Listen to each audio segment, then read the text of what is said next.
The 1970s, Topanga Canyon. Beach, surf, sand, and free living. The hippie culture wasn't born here, but in Topanga, it would come alive. Captured perfectly in this home video shot so many years ago. It was a combination of these wonderful artists who did very unique things with their homes. It was originally kind of a cabin wilderness place, and then the artists came, and then the hippies came. And then the musicians. In 1968, photographer Henry Diltz snapped this iconic photo of Linda Ronstadt outside her Topanga home. The Eagles came in 73. Topanga became the perfect setting for their classic California style. Topanga is my vibration. The Topanga lifestyle was the magnet, attracting an eclectic mix that wanted to live off the grid. Like my friend Lucille, the owner of one of my favorite spots, the Inn of the Seventh Ray. You're celebrating 50 years this year. Yes. Why this spot and how did it happen?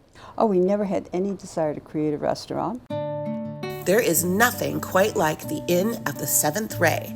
A winding staircase takes you to a patio below filled with sunshine and flowers. It's as if you're descending to a secret hideaway. This place is like a dream, but it didn't start out that way. In 1972, the Flying M gas station would star in the short film What a Girl Has to Do to Get Service. It's quirky and a time capsule. Those gas pumps sit just outside what is the restaurant's main entrance today. Back then, owner Carl Ingram had a yard full of vehicles. By 1974, he was gone. It was a junkyard at that point. We walked through tires and grease and walked around this building, and we came to that spot, and we just felt this amazing energy. Here's that magical spot today. You can watch time stand still as water flows by. Local legend says it's sacred, dating back to the native local tribes. It's all part of why Lucille and her husband Ralph put down roots here. We were just going to follow our hearts because our mind had gotten too educated and our heart was not developed enough. The pursuit of a higher meaning was there from the start. These are the earliest photos from the Inn's archives. The first wedding held here in 1976. The vibe hasn't changed a bit. We were looked upon as being rather strange, and we were mocked and made fun of and called a hippy-dippy restaurant. The mocking stopped long ago. Hippie has been replaced by New Age, and there's plenty of it at the Spiral Staircase New Age bookstore at the entrance. There's enough crystal to bend any ray of light.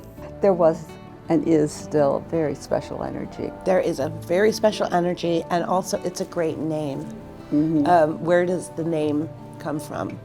In the esoteric bodies of teaching, everything has a vibration. Even colors have this energy. And with the color spectrum, we're at violet, so it's your last color vibration that you pass through before you go from the material way of living to the spiritual way of living. Wow.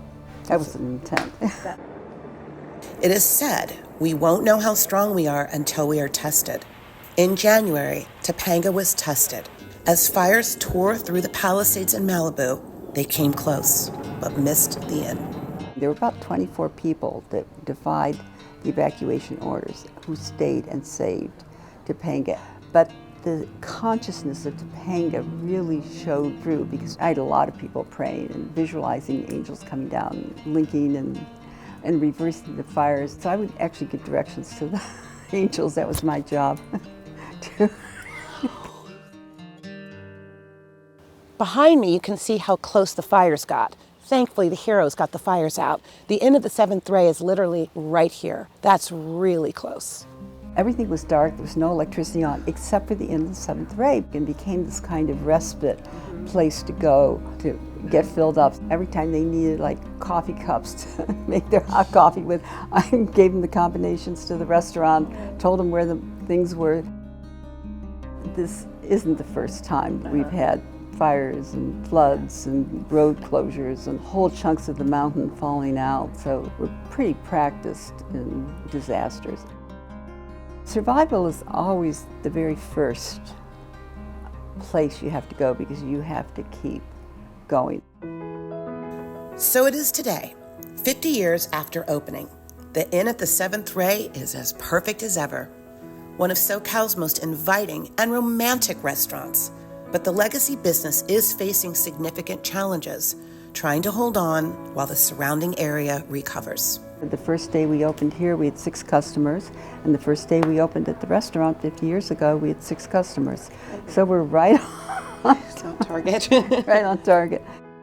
The support that we're getting from our customers, this man walked in the other day and just laid down $50. Somebody came in and bought $2,000 worth of gift cards. Those are some of the angels. And people that are angels in embodiment. That's right.